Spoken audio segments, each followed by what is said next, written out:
اور اب اللہ کی شان دیکھو کہ اس کنویں کے قریب ایک قافلہ آوارد ہوا اور انہوں نے پانی کے لیے اپنا سقا بھیجا تو اس نے کنویں میں ڈول لٹکایا، یوسف اس سے لٹک گئے۔ وہ بولا زہے قسمت، یہ تو ایک لڑکا ہے اور اس کو قیمتی سرمایہ سمجھ کر چھپا لیا۔ اور جو کچھ وہ کرتے تھے اللہ کو خوب معلوم تھا، اور انہوں نے اس کو تھوڑی سی قیمت یعنی معدود چند درہموں پر بیچ ڈالا، اور وہ اس سے بیزار ہو رہے تھے۔ اور مصر میں جس شخص نے اس کو خریدا اس نے اپنی بیوی سے جس کا نام زلیخا تھا کہا کہ اس کو عزت و اکرام سے رکھو، عجب نہیں کہ یہ ہمیں فائدہ دے یا ہم اسے بیٹا بنا لیں۔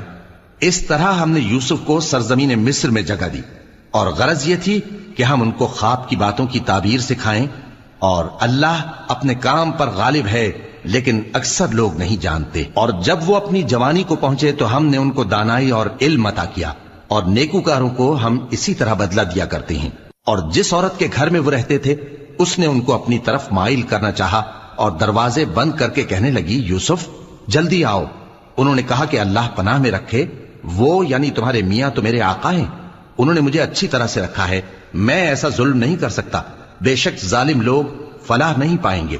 اور اس عورت نے ان کا قصد کیا اور انہوں نے اس کا قصد کیا۔ اگر وہ اپنے پروردگار کی نشانی نہ دیکھتے تو جو ہوتا سو ہوتا۔ یوں اس لیے کیا گیا کہ ہم ان سے برائی اور بے حیائی کو روک دیں، بے شک وہ ہمارے چنے ہوئے بندوں میں سے تھے۔ اور دونوں دروازے کی طرف بھاگے، آگے یوسف پیچھے زلیخا، اور عورت نے ان کا کرتا پیچھے سے پکڑ کر جو کھینچا تو پھاڑ ڈالا، اور دونوں کو دروازے کے پاس عورت کا خاوند مل گیا۔ تو عورت بولی کہ جو شخص تمہاری بیوی کے ساتھ برا ارادہ کرے اس کی اس کے سوا کیا سزا ہے کہ یا تو قید کیا جائے یا اسے دکھ کا عذاب دیا جائے۔ یوسف نے کہا اسی نے مجھ کو اپنی طرف مائل کرنا چاہا تھا، اور اس کے خاندان میں سے ایک گواہ نے گواہی دی کہ اگر اس کا کرتا آگے سے پھٹا ہو تو یہ سچی اور یوسف جھوٹا ہے، اور اگر کرتا پیچھے سے پھٹا ہو تو یہ جھوٹی اور وہ سچا ہے۔ سو جب اس کا کرتا دیکھا تو پیچھے سے پھٹا تھا، تب اس نے زلیخا سے کہا کہ یہ تمہارا ہی فریب ہے، اور کچھ شک نہیں کہ تم عورتوں کے فریب بڑے بھاری ہوتے ہیں۔ یوسف اس بات کا خیال نہ کر، اور زلیخا تو اپنے گناہ کی بخشش مانگ، بے شک خطا تیری ہی ہے۔